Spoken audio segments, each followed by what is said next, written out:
Okwebaza abakristaayo abawano wa All Saints Kalisizo Church of Uganda Parish Headquarters awali omulimu guno ogw'okuzimba ekkanisa eweesa Mukama ekitiibwa. Omulimu guno gusikatidde olw'ensonga nti nno wabaddewo obwetaavu obw'okusooka okukyusa emiti gy'amasannyalaze gino kisobozese ekkanisa eno okuserekwa. Twagala okwebaza bonna abaliko omuwendo gwe bawaddeyo okulaba nga omulimu guno okukolebwa nga bakulembeddwamu Reverend Christopher Segirinya omukuza w'abakristaayo n'abakristaayo bonna, abamu nga basinziza wano bulijjo n'abalala nga baananzaalwa ab'omu busumba buno.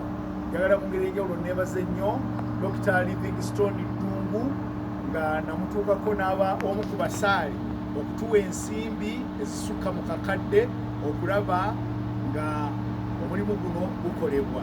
Mwebale nnyo, mwebalire ddala.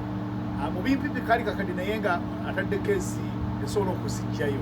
So tumwebaza nnyo ne famire ye n'abalala mwenna abaawaayo okulaba nga elayini y'amasannyalaze nejjululibwa tusobole okusereka ekkanisa eno. Kale nkyamye wano okubazaamu amaanyi tusonde n'ag'omu buto omulimu guno guleme kuyimirira. Mu linnya lya Kitaffe n'Omwana n'Omwoyo Omutukuvu. Amiina.